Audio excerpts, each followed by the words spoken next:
The silent governor's Blackwood Hall was a fortress of gloom, perched upon a hill overlooking a fog-choked moor. The only sound to break its silence was the relentless tapping of ivy against the nursery window, a sound that had driven the previous governess to hysterics. I, Miss Eleanor Vance, arrived in the autumn of 1888, when even the air seemed to hold its breath. The master, Mr. Alistair Finch, a severe and solitary man, made two things clear.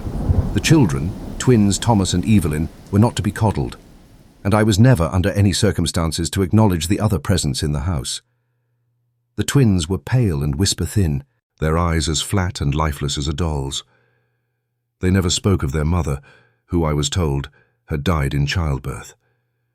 They moved through the echoing rooms with eerie precision, seeming to know every creak of the floorboards.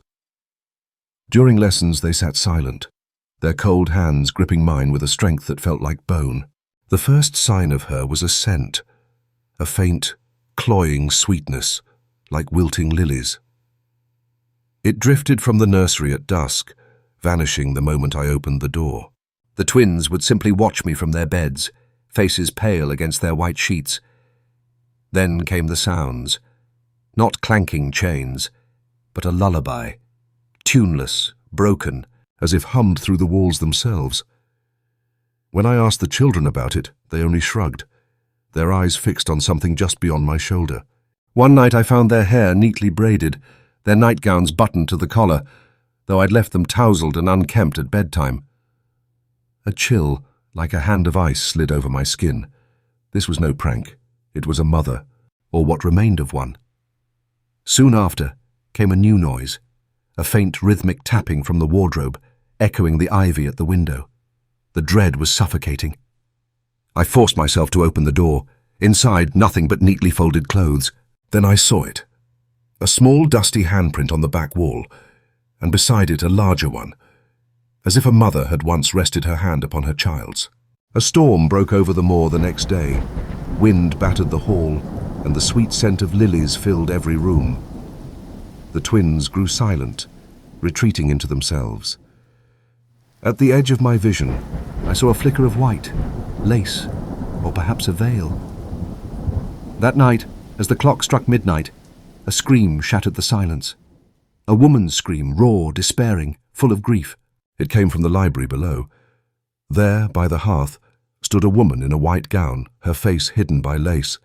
A black braid hung down her back, the same color as the twins' hair. She hummed the same broken lullaby. I whispered, "Who are you?" though I already knew. Slowly she turned.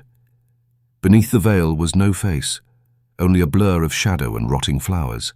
But what froze my blood were the two pale hands clasping hers, children's hands, holding their mother fast, anchoring her to this world. The silent governess was not the ghost that haunted Blackwood Hall. It was the child. The Victorian era was steeped in spiritualism, and by the mid-19th century, ghost sightings were being reported everywhere. The British newspaper archive shows just how fascinated the public was, with papers regularly publishing eerie tales of hauntings and apparitions. One of the most enthusiastic contributors to this craze was the Illustrated Police News, a sensational tabloid launched in 1864, filled with dramatic illustrations of crimes, tragedies, and the supernatural. In 1898, it told of a terrifying phantom near Buckingham, a headless woman haunting a lonely crossroads. A farmer and his companion encountered her late one night.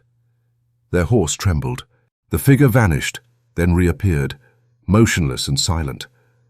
Only when the farmer invoked God did the spectre finally drift away through a hedge.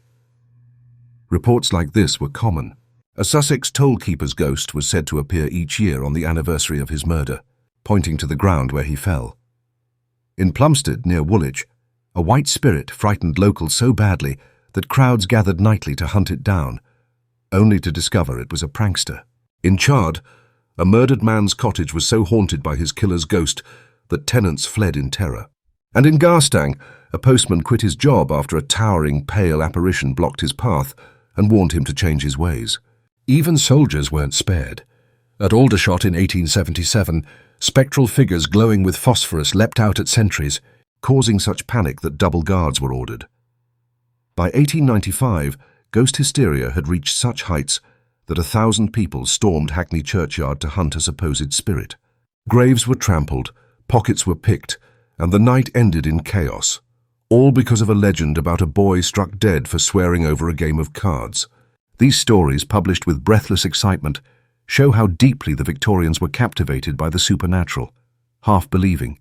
Have a happy and spooky Hallows Eve.